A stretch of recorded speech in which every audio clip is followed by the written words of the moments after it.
Hello everybody, I'm back. Welcome to another video, and this is another Creepypasta titled Suicidemouse.avi.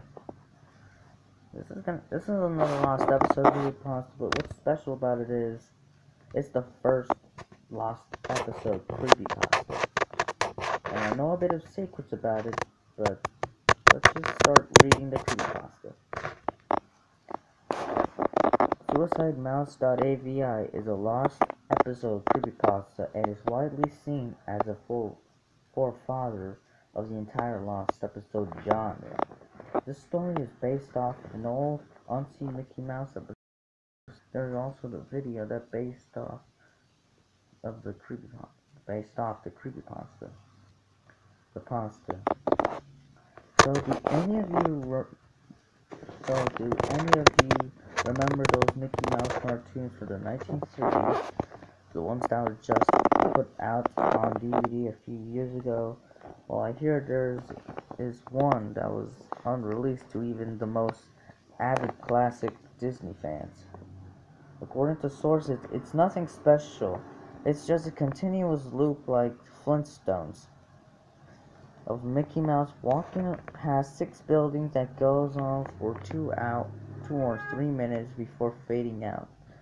Unlike the courtesy tunes put in though, the song on this cartoon was not a song at all, just a constant banging on a piano for a minute and a half before going to white noise for the remainder of the film. It wasn't the jolly old Mickey we've come to love either. Mickey wasn't dancing, not even smiling, just kind of walking as if you or I were walking with a normal facial expression, but for some reason his head tilted side to side as he kept his dismal look. Up until a year or two ago, everyone believes that after it cut to black, and that was it. When Leonard Maltin was reviewing the cartoon to be put in the complete series, he decided it was too junk to be on the DVD, but wanted to have a digital copy due to the fact that it was a creation of Walt. When he had a digitized version up on his computer to look at the file, he noticed something. The cartoon was actually 9 minutes and 4 seconds long. That is what my source emailed to me in full. He is a personal assistant of one of the higher executives at Disney and acquaintance of Mr. Maltin himself. After it cut to black, it stayed like that until the 6th minute before going back into Mickey walking. The sound was different this time. It was a murmur. It wasn't a language, but more like a gurgled cry. As the noise got more let me hold up a sec.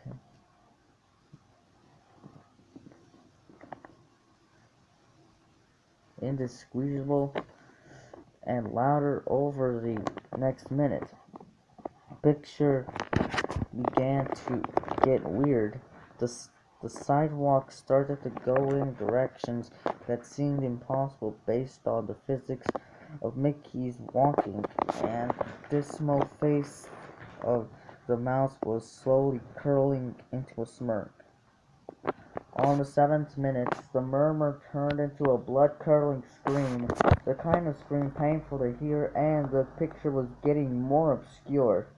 Colors were happening that shouldn't have been possible at the time. Mickey's face began to fall apart. His eyes rolled at the bottom of his chin like 2 marbles in a fishbowl, and his curled smile was pointing upward on the left side of his face. The buildings became rubble floating in midair, as the sidewalk was still impossibly navigating in warped directions, a few seeming inconceivable with what we as humans know about directions.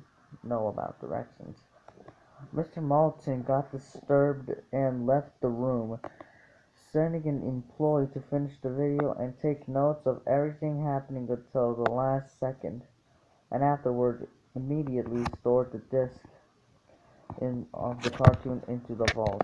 This distorted screen lasted until 8 minutes and a few seconds in, and then it abruptly cuts to the Mickey Mouse face at the credits to the end of every video with what sounded like a broken music box playing in the background.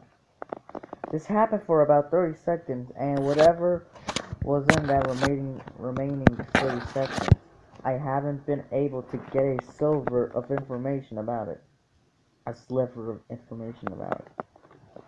From a security guard working under me who was making rounds outside of that room, I was told that after the last frame, the employee stumbled out of the room with pale skin, saying, "Real suffering is known seven times before speedily taking the guard's pistol and offing himself on the spot." The thing I could get out of Leonard Maltin was that the last frame was a piece of Russian text that roughly said, "The sights of hell brings its viewers back in."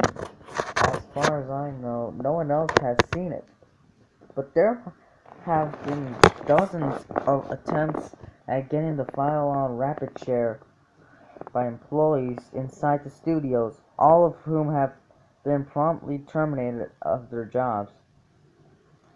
Whether it got online or not is up for debate, but if rumors serve me right, it's online somewhere under Suicidemouse.avi.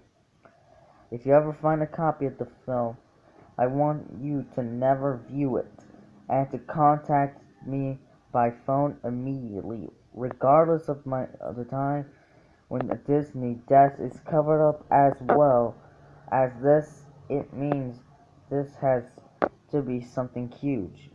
Get back to me, TR. I've yet to find a copy of this, but it is out there. I know it. Okay, that was a really dark story. That was really dark and deep. But I actually noticed this. The scream was actually from a woman that got raped. That's the backstory of the scream. That's the evidence. And I don't know the Russian text what it said. But thanks to that story, it was capable of me reading it. So, if you enjoy the video, click or press that subscribe button, or click or press that like button, and I'll see you next time at the next Creepypasta video. Bye-bye.